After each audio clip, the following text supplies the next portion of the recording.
Kryeministri Rama po bën një vizitë në Korenë e Jugut. Për nga kohë zgjatja është një vizitë e pazakontë, 4 ditë në një vend me të cilin neve nuk është se kemi pasur marrëdhënie shumë të afërta. Mirë po, duhet të thënë diçka. Korea e Jugut prej 2-3 vitesh në mos gaboj ja ka kaluar në të ardhurat për frym Japonisë. Është një vend i cili është në ekspansion dhe në zhvillim të pandalshëm. Është një shoqëri kompetitive, një shoqëri shumë konkurruese, ku po nuk ishe i pari, i dyti nuk vlen. Kjo natyrisht që shkakton problemet e veta psiqike tek adoleshentët, sidomos, duke pasur parasysh që ja ka kaluar Japonisë, do të thotë që është akoma më stresante si shoqëri për sa i përket vendit që zë çdo individ në të hierarkisë.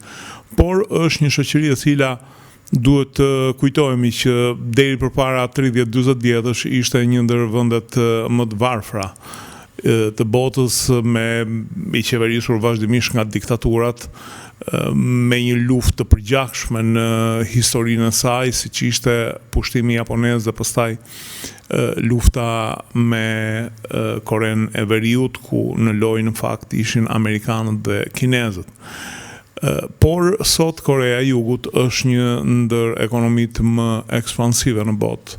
Dua të kujtoj këtu që edhe vetë Japonia shumë pjesë të makinave të saj, të aparaturave të saj i prodhon në Korenë e Jugut. Boll të përmendim këtu ekranet e famshme të televizorëve që neve aq shumë i pëlqejnë. Sonit në fakt televizorët, ekranet prodhohen në Korenë e Jugut.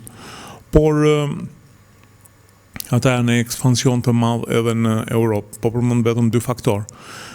Polonia ka lidhur një kontratë për të prodhuar tankun korean, i cili është një ndër më të mirët.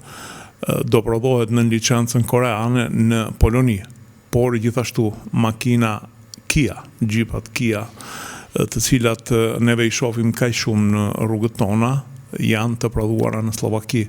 Është një stabiliment i cili në mos gaboj prodhon rreth 1 milion makina në vit. Kështu që më siguri Rama aty shkon me shpresën se mund të bëhet edhe Shqipëria një vend ndjellës për investitorët korean.